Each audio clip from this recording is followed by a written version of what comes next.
put that down so it doesn't fall. Okie doke, welcome. Our first meeting of the year, so this looks like it's going to be a really treasure trove of interesting things to talk about. Boom, boom, tsh. Very good. Sign her up. That's not a First of all, I want everybody to remember that the scavenger hunt is on this year for May 16th. I've got applications if you're going to get a team together to do that. Judy and Deb have been working hard on that, and it's always a fun-filled night and goofy things to do and interesting historical things about Cumberland. Okay. Interesting. Mr. Bannon is here with all of his treasures. He will be sharing stories about his diving and digging adventures. Gold rings and gemstones. He's got coins over 200 years old and a bunch of other things there of interest, and I won't take up his time here. He's also got copies of his book for $10 if you want to help support him with that. So let's give a very warm welcome to Walter Bannon.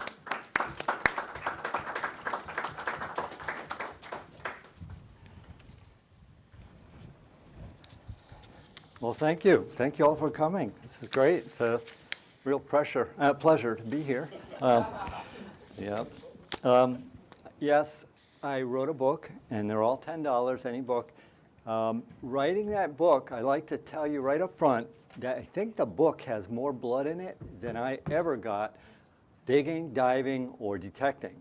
And I say that because I decided, and I don't know if she's going to watch this tonight, so I'm going to be really good, but I decided to ask her to edit my book. And I want to tell you, if you're a writer, you might want to not have a family member edit your writings. Just because, you know, in my mind, I want to tell the world what I found and how I found it.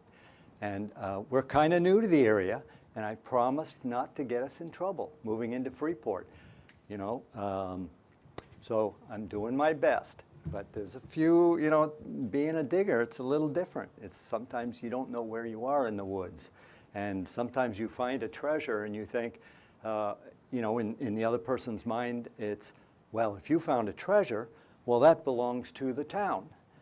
Well, I went to the town. In fact, I went to all 14 towns around here to ask them what they thought, including Cumberland, what they thought about me detecting or looking or searching. And they said, if you find gold, we want half of it.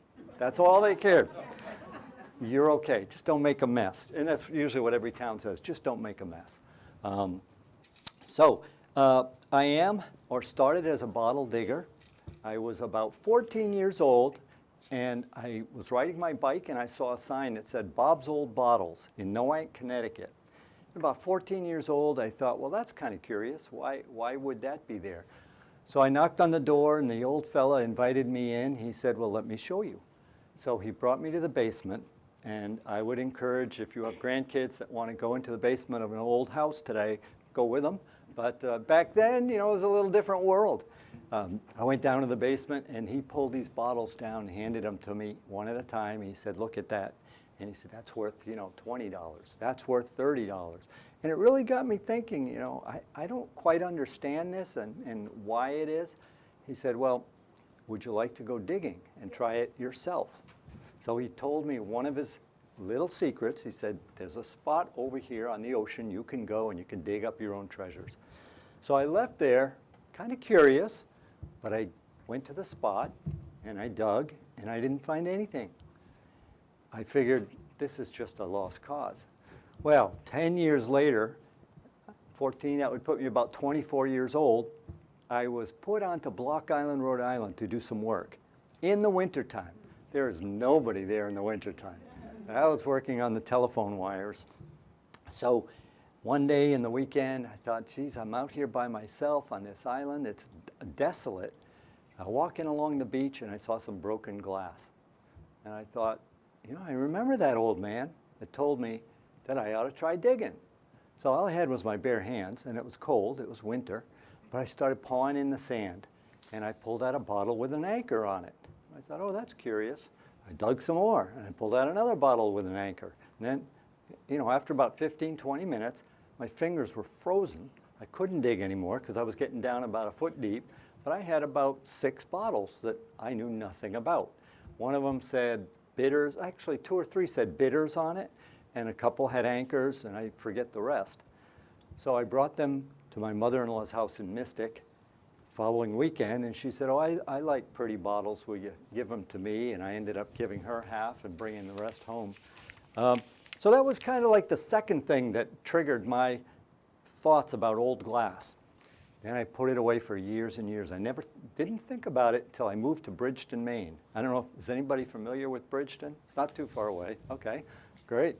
I was walking down a little railroad trail one day, and I looked down and I saw a little blue glass sticking out of the ground. So I dug that up, and it happened to be, where is it? Here it is, a little pony insulator.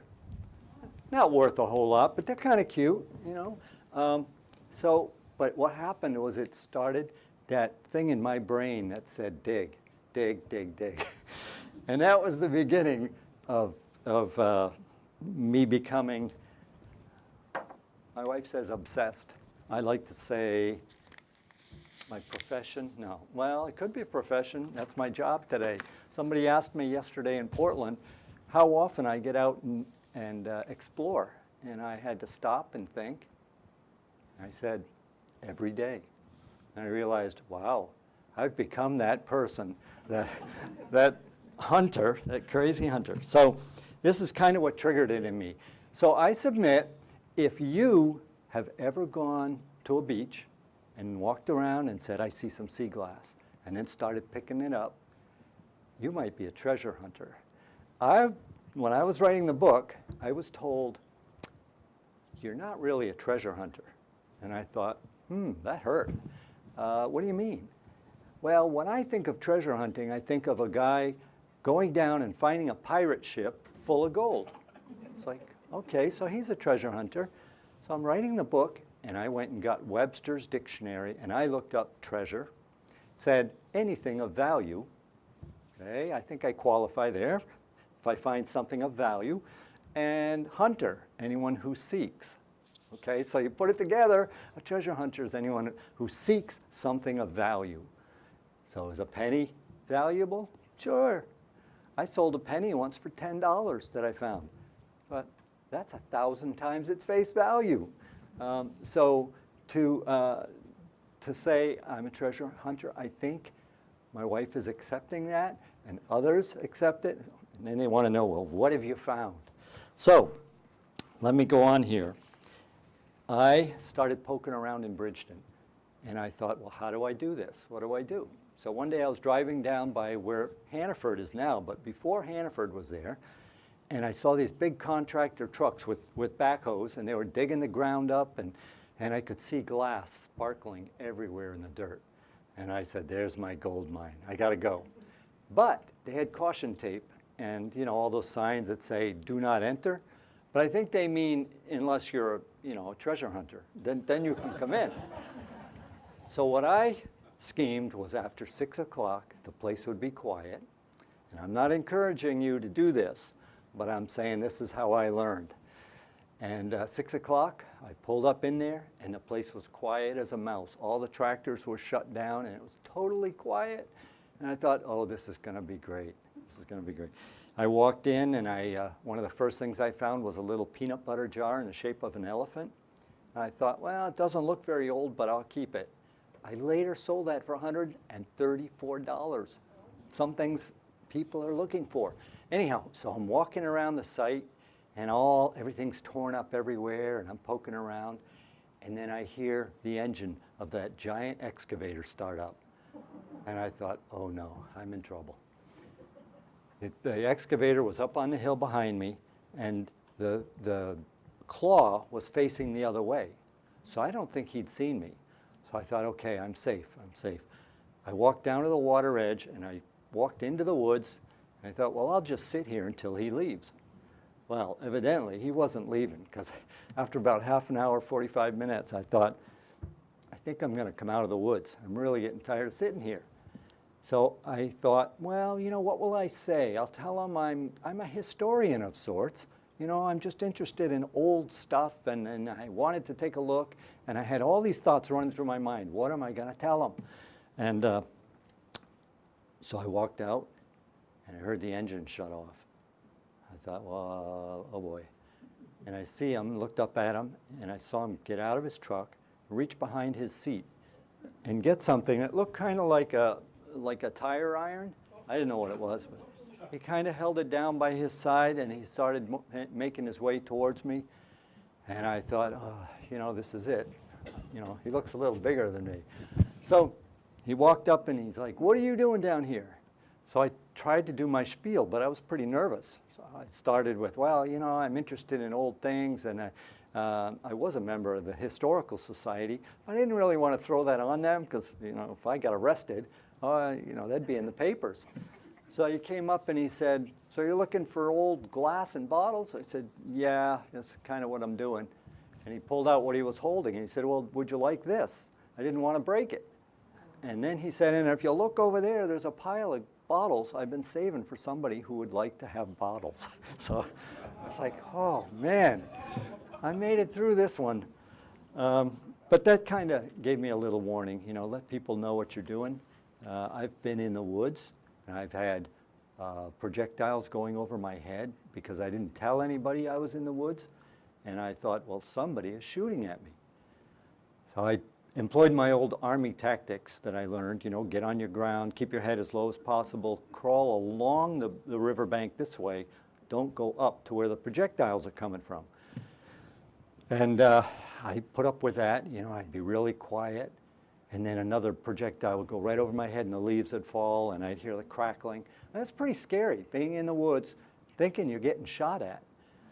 So I promised after that to always let people know that I'm in the woods. You know, don't shoot, don't target practice with me in there. Well, I snuck down, I'd come up around the house. I was going to let somebody have it for doing that. And I got to the corner of the house where I looked, and there was a young man, and he was holding something by his side. I thought, that's him. I caught him. So I kind of stepped out and said, aha. And he stepped back like, what? I said, well, what are you hiding? And he said, a golf club. I said, oh, so you were practicing hitting rocks into the woods with your golf club, and they were just flying over my head. If you ever see somebody with a driver hitting acorns and rocks, I mean, they're like bullets. Anyhow, I learned to be a little more cautious. So if you're going to go bottle digging in the woods, I would like to tell you some stories. I brought some props because every bottle here has a story. This is one of my favorite. Moving to this area, I found a park in Brunswick, and I brought my metal detector, and we'll get to the metal detecting in a little bit. But I picked up a signal from this little stopper, and I thought, that's odd. I should poke it out. Something's in the ground. Let me test. Now I'm in a town park with nice little pine trees, thinking I'm only going to poke out a coin. I'm not going to do anything wrong. They won't mind. So I'm down there, and I said, I'm going to dig here. And I started digging, and then I heard some kids walking by the street, and I looked, and they were carrying a giant mattress over their head. I thought, what do teens do? Why would they be walking up the street with a mattress? I bet they're going to try to throw it in the park and then leave. Anyhow, I didn't pay much attention. Went back to digging, and a little later, I saw a police car parked there, and the guy, this is the officer with both weapons, walking to me. And here I am sitting on the ground. I got glass, broken glass all around me now, and I'm still trying to find this. And he comes up, she comes up. This was the first one, was a woman officer, and said, what do you think you're doing? I said, well, I'm just digging bottles. And you know, that didn't really make a lot of sense. She said, well, why did you throw a mattress over there? It's like, I didn't do that, but I can tell you who did.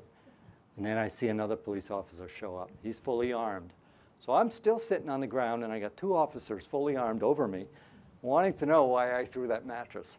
So when I explained what I was doing and how that when I left, it was going to be clean. There won't be any broken glass or anything. It'll be cleaner than when I got there. They said, you're fine. And I told them about who threw the mattress in the park. And I said, besides, that mattress wouldn't fit in my truck. It's a king-size mattress. I got a little truck. And he said, okay, you're good, carry on. So that's where I found this. That's why I keep this to remember. Brunswick's been really good to me. This, my buddy saw this come out of the ground. He said, that's a $200 inkwell. That was right, you know, I can tell you where. It's called Brunswick Pines, right across from the Bowdoin campus. Beautiful little ink. So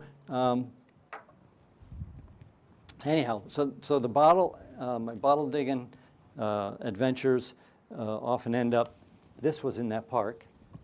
I found about 50 tops, all broken. And I thought, wouldn't it be nice to just find one whole one? This is called Sanford's Radical Cure. It's a $70 bottle online. I dug and dug, and one of the last things I dug was this one. It was upside down, and water hadn't gotten into it. And it's perfectly whole. So my buddy took all 50 tops that I gave him and made me a nice piece of artwork that's hanging in my window at home. Sometimes I get a call, and they say, we got a ton of bottles. Would you like them? And I say, well, I'll come over and sure, I'd love them. And so this one lady in Bridgeton had a basement full of boxes. And I went through every box. I started loading them in my truck because she insisted I needed to take them all. I took them all. They were all Avon. Avon. And they were still full of perfume. And I thought, what am I going to do with over 1,000 Avon bottles? But I went through and I opened every single box just to make sure. And you know, the last box I opened had exactly what I collect. A Keene, New Hampshire, open pontled, means it had a blow rod, a glass blow rod in the bottom, broken off, around 1840, hand blown, beautiful specimen. This is easily $100. So it was worth my trip up there. I had to get rid of all the Avons. I gave them to you know, family and friends. Do you want a fake bottle? I mean, you know, they're real, but they're new. So anyhow, you never know. Go through hundreds of boxes and you find one gem, and that just made my day. You can take a look at it when you get up here. You can feel the pontle scar, and there are people, bottle collectors, that's all they look for. They want to, if you've got a bottle that's got a pontle scar, they're pretty excited. I've only dug 2 in my years of poking around. So that's kind of what I do. Last week I went down to the shore in Portland and I just said I'm going to pick up some colorful sea glass. It's not polished very well, so I just put it in a jar to show the colors. But there's every color you can imagine, red and blue and turquoise. I put it in water to keep the color exploding. Let me tell you a story about a bottle. A lady called me in Naples, Maine, said, we've got some bottles. Would you like to come over and estimate them or look at them, maybe buy one? She had a jar of these, like 3 or 4 in a box, I mean. And I said, well, that's really nice. She wanted about $200 for each one. And I thought, I can't do that. I'm not gonna, you know, I dig them and I maybe get bargains, but I can't spend that kind of money. 2 years later, I got a call from an auctioneer. He said, we got a box of bottles here. Do you want to come up and get them? Maybe give us something? It was all 4 of the large $200. And I was like, well, now you're at an auction. I would have probably given you a little something back then. I'll give you $75 for the whole box. And he said, great. So, you know, sometimes good things happen like that. This is a unique bottle. Speaking of the Avon lady, anybody here ever sell that? It's pretty amazing. I was in that same house where I found that really nice one and all the Avon bottles, and I thought, oh, a telephone, I love it. This is cool. And then I turned it around backwards, and it turns out it's actually a Jim Beam whiskey bottle. If you'd like, you could still put quarters, dimes, and nickels in. I don't mind, but they'll fall out the back, and it only takes silver. So if you got silver, no, I'm just kidding. All right, let me move on. So we're about a little ways in. So doing the bottle digging was fun, but I felt like I was reaching a limit, and I needed to figure out how to get to the next stage. So I decided that I would get certified as a diver. And I talked to my buddy at work, and he said he'd like to get certified too. So we signed up for a class. We trained in a pool in Riverside down in Portland. And then they took us to the ocean put us out there, and I'm telling you, we were the worst looking ragtag bunch of people I've ever seen. That instructor, you know, I'm not, it was interesting, but we both got certified.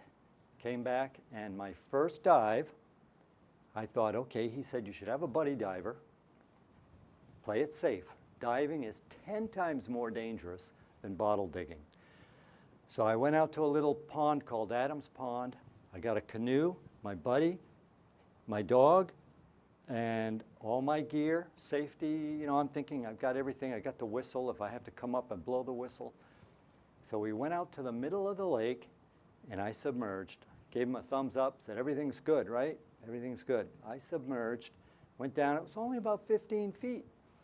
I got down the bottom. I was a little scared because I saw things I'd never seen before, skeletons of deer. You know, I thought there was a giant reptile in the lake. So I got down there. I was playing around, poking around, found a little dump down there, started finding bottles. So I came up about 30 minutes later, maybe 20 minutes, and he was gone. It's like, where's my buddy? He's my wingman. Turns out he was over there on the shore with the dog, and he looked totally exhausted. He said, you're not going to believe what happened. So I went into shore and got the story. He said, when I submerged, my dog that has separation anxiety decided to jump out of the canoe and into the lake. Well, the dog is kind of like rotund. He's round. I didn't have a life jacket on him. So my buddy, who doesn't swim, reached over to get him and grabbed his collar, and when he went to lift him up, the canoe flipped. So now he's in the lake. I'm still down below digging bottles, having a great time. And so now the two of them are struggling. He said, this isn't good. How am I going to get us both back to shore? So he decided to get turn the canoe upside down and use it like an air pocket and hold the railing and hold the dog. And he said the dog was panting so hard, he was using up all his air. So he decided to push the dog out, and he thought, this isn't going to be good. So he put the canoe back, or rolled it, and he used the handle on the canoe, and he held onto that. He kind of had the dog follow him, and he got to shore. But so what could have been or should have been the easiest, most safe dive ended up being almost losing my dog. I mean, my buddy, too. I was concerned. But my poor dog. So that was it kind of told me, you know, you need to be 10 times more careful if you're going to jump in a river. A little later, my buddy said, yeah, I heard, another friend said, I heard you're certified. I said, I am. I know all the safety rules. He said, well, I have, and I can't tell you any more after this because it's all in the book. He said, I have a dive suit, an anchor, a rope, and a buoy. And he said, I want to go with you to the Saco River. And I thought, that sounds a little risky. I don't know if he knows what he's doing. And he said, well, I've been diving for gold, and I know the water. So I thought, okay, let's do it. So we went out to the Saco River, and we got to an edge, and it was real steep. We didn't know how deep it was, but I was feeling a little nervous about it. But I had what did I use? I had an air machine with 2 hoses. I said, I'll give you 1 hose. You got 50 feet of hose. I got the other hose. So we got to the edge. He threw his anchor in, and it pulled all his line. I thought, ooh, it's pretty deep. You couldn't see anything because the river was kind of swirling a little, but it was muddy and murky. And so he threw his in. He got in the water. I got in right after him. And I thought, well, if I'm certified, that makes me responsible for him, because he's not. He's just crazy. God rest his soul, Ted, 48 years old. He went and started to go down, and I was looking down below me, and I could see that his hose, my hose, that I was letting him use, was wrapping around the line he was using to pull himself to the bottom. And I thought, I don't feel so good about this. Well, he's pulling himself down, one hand at a time, and I'm right above him. And I started thinking, I don't know, my instructor said, don't be one of those guys that loses somebody. You know, don't be a fool. So we're going down, and I really felt like I have to stop this. I could see there was a tree falling across the river. Well, he was thinking, oh, I can get around the tree. And I saw him start to maneuver around the tree and then go down deeper. And I thought, I've got to pull even with him and tell him, we're not doing this. And so I pulled down even with him, and he stopped, and I kind of said, like this, let's go up. And he just looked at me, and he kept going down. It's like, what is he doing? He's crazy. So I thought, I can't let this happen. So I pulled down again, pulled up in front of him, tapped him on the mask, said, we're going up. And he stopped again, and he looked at me like, why would you stop this? You couldn't see anything. You know, you could hardly see your hand in front of your face. So he finally agreed. You could see him nod, and then we ascended. We were down. It was a deep hole. Probably, I didn't think the Saco River could have a 25-foot hole, but we decided not to find the bottom. We came up, and he said, why would you do that? Why would you stop our dive? I said, because you were going to die down there, and I don't want you to die on my watch. So he thanked me, and we remained friends. And we went and found a safe place to dive 7 feet deep, about 50 feet downriver. But it's just the way the river goes. It'll carve a hole. So I'm just telling you that because if you decide you want to treasure hunt and you want to dive, you got to take 10 times the caution, 10, 20. I swear, went in the Penobscot River a few times, and the only thing I ever find is these guys just laughing at me. I don't find a whole lot of bottles, but 2 or 3 times I found this guy like this, like, you're not going to get any treasures here. There's another one, a turkey with his arms back, saying, good luck. So after several risky adventures, I thought, well, I've moved to Freeport. I want to take a safe, easy path. What would be good? And my buddies said, why don't you try metal detecting? I thought, great, that sounds pretty safe. Has anybody ever done metal detecting? You've done that. So I went out and got myself a metal detector. And my first one, I wasn't finding anything. And they said, you got to practice and learn it. Practice and learn. You got to know your machine. Throw coins down until you know what it's going to read. So I did that over and over and over. And I started getting to the point I was doing all right. I was finding a quarter now and then. You know, wasn't going to pay the machine back. And then one day I was in Freeport in a wooded area, a little wooded plot. And I asked my brother, I said, why don't you come down and detect with me? We'll see what we can find. So I gave him a cheap $100 detector, which he finds as much as I do with that. And I had my $300 detector. And I got this signal in the woods, town property, and I thought, well, it sounds like, you know, doesn't sound like a coin. So I dug it up, and it was a round, kind of sluggy thing, and it was so covered in mud, I didn't even want to clean it to see what it was. I just said, well, I'll take it home, put it in my pocket, and clean it up later. We learned to never cover your hole up until you check it again. Well, I checked it again, and my detector went off again. And it went off 16 more times, 17 more times. Each time I pulled out a different size slug covered in mud. And really after the third, I knew what I had. I had found a tranche or a portion of a collection. I don't know why they were there in the middle of the woods, muddy bog, got 18 total coins. Let me show them to you. I had to frame them because it was just crazy. The oldest one dates to when Freeport became a town, 1792. I think Freeport was 1795 or 94, somewhere around there. So there's the 18 of them, and I've labeled each one what they are. They're really cool, like George Washington coppers and hard time tokens. When they didn't have money, they'd create a token, and they would pay for food with a token. So there's some really cool things to see on that. They're on the table.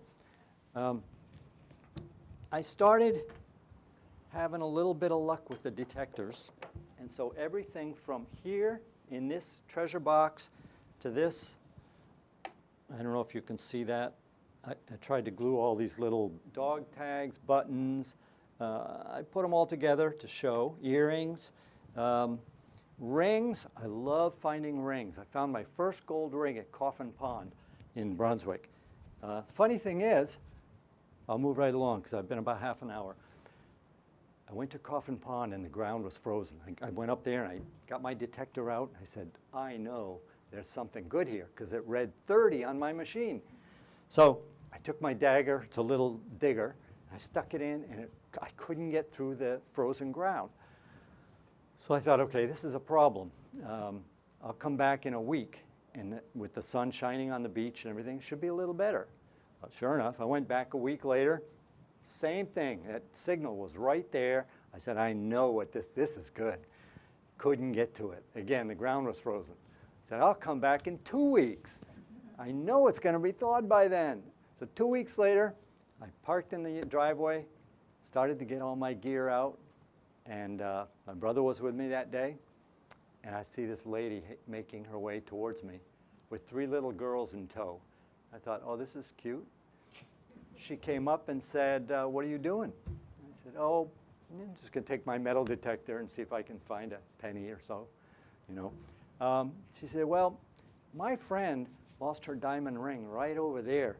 Do you think you could find it? I'm like, I've been trying for a month to get that ring out, and now she's going to follow me to the hole. So do I say, no, I doubt it? Or do I say, I know right where it is. Why don't you follow me? We'll dig it up, and I'll give you it. So the better part of me said, if it's her ring, let her have it. So we all go over there, and I said the ground could be frozen. Got the 3 little girls around me, and I stuck the dagger in. It went right down, 6 inches, 8 inches down. I said, this is great. Started clearing the sand out, and they're like, what's he going to find? And sure enough, I got down about, I'd say about 8 to 10 inches, and I saw the sparkle, blue, red, purple, all different. In fact, it's still in the box over here. You'll see it when you look at the rings. I saw the colors. I said, there it is. Oh my God, this is beautiful. So I pulled it out, and the girls were like, oh, oh. And I looked at her, and she says, oh, that's not it. I said, good, I get to keep it. So I put it in my collection. But it's interesting because it's got it's in the shape of a M. If you turn it the other way, it's a W. And I've had more than one person say, my name starts with an M. You know, you go to, my brother says, show him your rings. And the waitress says, oh, my name's Wendy. That W would look nice. So when it gets full, I'll start giving them away. My first gold ring was about 50 feet from where I found that. Got it out of the ground. All it said was 1948 on it, and it was pure gold. I thought, I don't know what I'm going to do with this. I can't find the owner. Well, I got it home, and my sweet granddaughter said, it fits me perfect. There goes my first gold ring. Anyhow, it's fun to give too. You know, I didn't pay anything for it. I just had fun. I got healthy walking the trails, and yeah, I do it every day now. So I will say I'd like to finish up and then open it up if you have any questions. When I was in Freeport, just learning about how to use a detector, I was going into a yard, well, it was a public, kind of semi-public, and my detector kept making a funny noise. And then finally it shut off. And I thought, something wrong, I don't understand that. So I turned it on. Every time I'd get close to this area, it shut off. I said, well, maybe I should dig there. So I got my dagger out, and I kneeled down on the moist, wet ground, and I started stabbing my dagger into the ground. I'm like, I'm going to dig this up, whatever it is. And I lifted my eyes up, and I realized there was a power pole with a power line coming down right between my knees, going up to the church building. I thought, geez, I almost met my maker. So that was a little risky. So there are things.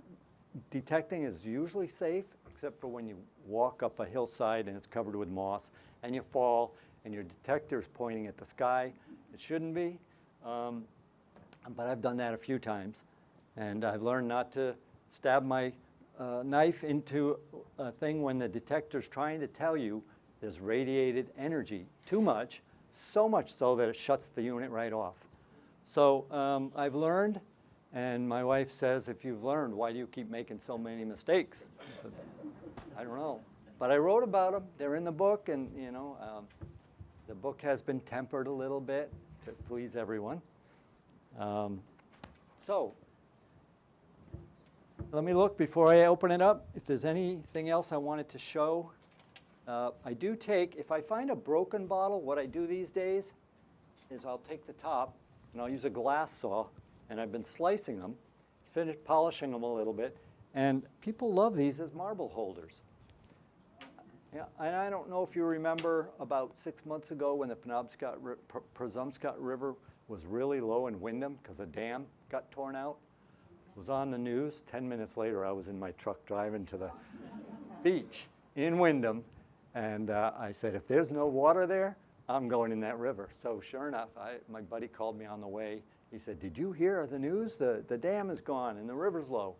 So I went in there. First thing I found was this big, honking, beautiful marble right in the middle of the river. These are very collectible when they're big. I mean, when they're small, they are too, but that's, you know, a few people have asked me if I wanted to sell it. Not really, not yet, maybe someday. So that's what I occupy my time doing, writing, talking, and enjoying what years I got left on this earth. Digging, diving, and detecting. And my book is called Digger, Diver, Dreamer, because I think probably more than anything I'm a dreamer. The friend of mine who's been diving the wreck of the Witta, I don't know if you're familiar with that, it's the largest shipwreck ever found off the coast of Cape Cod. He is up here in the summertime a lot. Him and I have dug together, and he's told me about some of his adventures being down there in the water. And it's an amazing story. And I say that because I gave him a copy of the book and I said, please give this to Clifford Berry, who discovered the wreck of the Witta, the biggest shipwreck ever, biggest silver gold find ever. They're still working on it. They're still recovering gold. But I gave him a copy and he thanked me. Last note would be, if you are a bottle digger, it sounds so simple. One day I was being interviewed by a newspaper and I had my son and they said, well, what would you call yourself? And I said, kind of like an archaeologist, bottleologist. My son just piped in and he said, Dad, you're not an archaeologist. I thought, you know, I ruined that story. But I sent a copy of my book to a president, Jimmy Carter, who's down in Georgia, because I wanted him to sign it. He is considered America's #1 bottle digger. I mean, I don't know why the #1, but maybe most famous antique bottle digger. And I asked them, please have him sign a copy, and he can keep a copy for himself, and send me back the signed. And I even sent him a self-addressed stamped envelope. And I got my books back, both of them. And they said, he doesn't sign anything anymore. So this was just a little while ago, not too long ago. And it was before he passed away, obviously. So anyhow, you're in good company if you're a glass lover, bottle collector, digger, diver, dreamer. And if anybody has any questions, I need to pass this mic around so that everybody can hear it. So.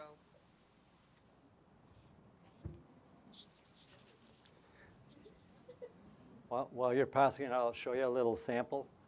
This is broken, but I traded it with a diver buddy who found this in Keene, New Hampshire. This in the books is a $4,000 bottle. I traded him one of my pickle jars that I got for very cheap. This was an ink. It says right on it, Farley's ink. But it was made, again, it's pontled. You can see the pontle scar. And these were very rare. Beautiful little bottle, hand blown. But yeah, extremely valuable. This one, because it's cracked, it's probably only worth a couple hundred now. It's got a little piece missing. But very neat. Yeah, any questions? So you mentioned you talked with towns and whatnot. Yes. Have you ever, I think you can hear me. Okay. Have you ever approached private properties, namely like large farms that have been around for many years? Typically they had bottle dumps, trash dumps or whatever, and worked with their owners of like, hey, I'll show you everything I find? Absolutely. It's really good to make sure you get your permissions. Sure. I will say sometimes you're walking a trail, and I've done this many times, and I'm walking and walking, and I just keep going. And at some point, I'm not sure where I am, and I might find a coin. But generally, if it's something like I just contacted the Freeport Historical this week, I'd like to do a group dig with some young folks that want to learn how to detect. And so what I said was, the 5 or 6 of us would like to detect on your historical property, But everything would be, we'll take a picture of everything and we'll document it, and then you can decide if you want it all, or if you want to let the kids keep the newer coins or whatever. But yeah, Never get turned down by private? oh, absolutely, yeah. You just happens sometimes a little forcefully, like, Ever do that? get out. You ever do that with less young children? Yes, I do. If absolutely, especially if you know, we'll trade stories and ideas about where to go. I have a notepad on the end of the table. If anybody would like to leave me their name and number, I'll give you a call. Say you got an attic filled with old bottles, you don't know what to do with them. I don't mind looking through and telling you honestly what they are, what they're worth, how to get rid of them. Or, as the Avon lady did, she said, take them all. Just fill up your truck, and which is fine with me, because I could just, maybe I'm a little OCD, but I could fill up my living room. I live in a condo now, and my wife said, you only get one shelf. So this has been an issue. But when I get the bottles, I'll go through them all, and then I'll say, well, I know somebody that would love these. And I know somebody that would like these. These I would like, you know, and so it's, you parse through them. But yes, please leave your number if you want. I would love to go detecting with anybody. I don't know much about Cumberland, but it's quite a historical town from what I understand. And I'd love to find something, you know. Does the Historical Society, they have a museum, right, of artifacts. So maybe we'd find something that could be put on the shelf of the museum. Yeah. Do you have the Poland Spring, the old gentleman, those green bottles? I do. I haven't found many of those, although in a barn in Bridgeton, probably 2 weeks before the barn burned down, I found 3 or 4 of the Poland Spring bottles, and one of them had been painted, a very beautiful painting on it. And I thought, well, that's odd. But I researched, there was an artist that used to live at Poland Spring, and when they would give out the wedding bottles, she had actually painted some of those to, you know, just embellish or make it beautiful. And I don't know if that's what I had, but I ended up selling that because the Moses bottles were not really in my venue, the kind of stuff I typically collect. Plus I had to keep at this point, my collection has to be pretty small. Yeah, But, because those are tough. I've got one made into a lamp. Into a lamp, yeah. Well, they're very neat, yeah. Did you have a question? Or? Oh. I have a friend who's found a lot of treasures and streams. And Oh, we got to get you on the mic so we can record it. just doing your job. Yeah. I have a friend who's found a lot of treasures, particularly in streams, Oh, yeah. and arrowhead, you know, projectile points, and a lot of marbles. Why are there so many marbles in streams and in the water? Like, how do they? Why? I think they get played with and get lost. You know, that's the only thing I can think of. But I often find marbles along the shore in Portland. I bet I've pulled a dozen in the last year. Some marbles are quite collectible. This one, semi-collectible, but I don't know why there's so many in streams. I think it was just fun for kids to throw them back when they would play. Yeah, but they're always fun to find. I love Slingshot ammo. slingshot ammo. I've got a little guy here filled with marbles that I found. I have quite a few more than these because, you know, I've been doing this now for years, and but they come like, what do they call these? Bumblebee marbles. I'm just learning how to identify them, but they're always neat to find. Some are pure black. Oh, and this little guy I found in the Little Androscoggin River, right next to a snapping turtle. If you want to go diving, the Little Androscoggin River, I just want to warn you, I went in with my son-in-law, and I got in the water, and we were swimming around, and all of a sudden he started screaming, going as fast as he could, and I tried to push, and my flipper broke. So I had one working flipper. You know what happens when you push with one flipper? Yeah, you start going in circles. And he said, there are snappers this big in here. And so I was trying to catch up with him. He was way faster than me. But it is something you have to watch out for sometimes. They're called gator snappers, and they do live in the Little Androscoggin River below the dam. I actually pulled on a tail once, and I actually pet one on top of his shell without knowing it. So it's a little intimidating. You know, I hadn't taken diving yet. I just thought, I'm going to go in the bottom of a river and put my mask on and a snorkel. And I went down, and I saw something straight. So I thought, well, I'll pull on it, because whatever it is, it's not a stick. So I pulled on it, and it just went up and then back down. And so I went up and got air, and I thought, well, that was odd. I should go try it again. I went down, pulled on it again, and this time it went forward. And that's when I saw it was connected to a big shell. And fortunately, I didn't lose a finger.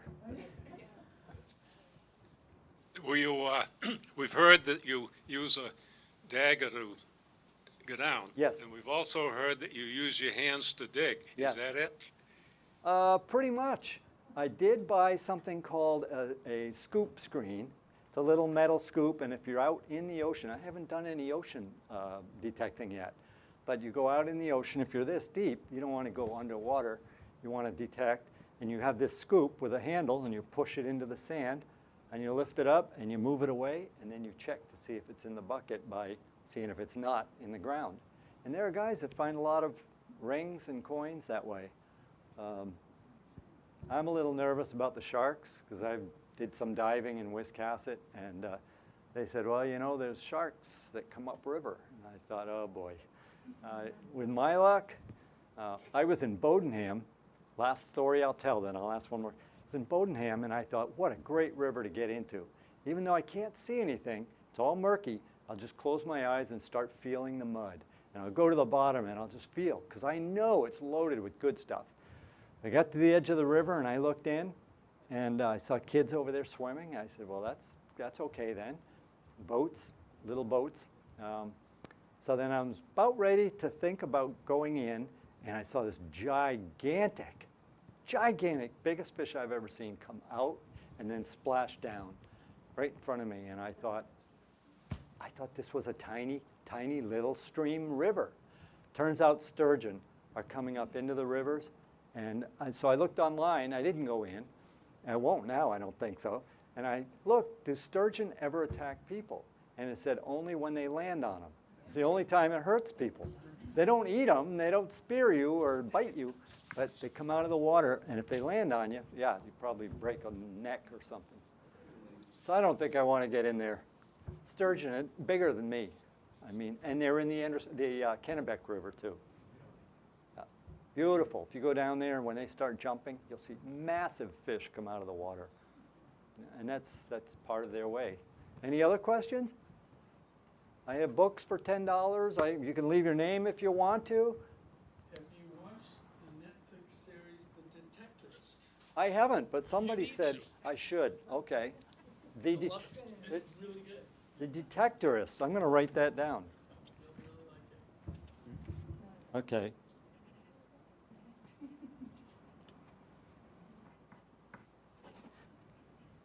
So that's kind of everything I have on my notes. I will say, as a detector, I've discovered that gravity is my friend, because people say that there are more coins in the ground than there are in circulation.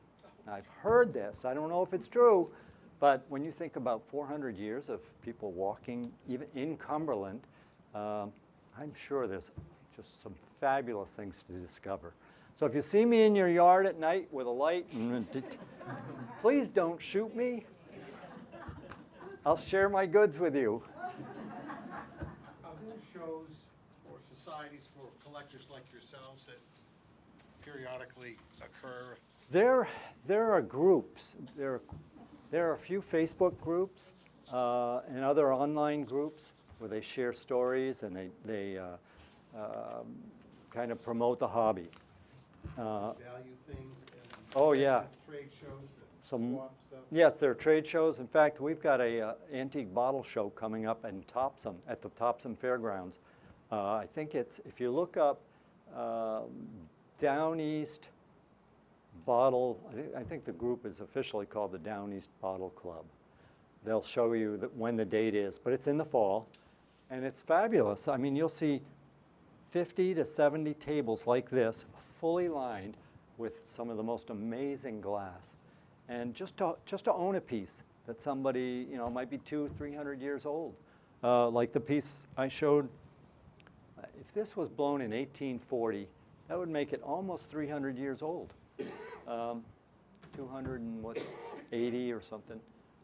So to actually find a piece like that, or to see something, one of those bottle shows 2 years ago, I saw a little inkwell in the shape of, what was it, locomotive. But it had a little hole in it. And the guy said, I'd sell it to you for 85 because it has a hole in it. Well, I knew that was a very rare, extremely rare bottle. So I gladly gave him the 85. And then I got tired of looking at it. So I put it on eBay, and I got offered 440 for it. So I said, well, that wasn't such a bad deal. You know, I did all right. Yeah, good investment. So it's fun. It's nice to own a little piece of history. I really haven't sold any of the coins. I haven't sold any of the, if it's something I personally found, I hate to part with it.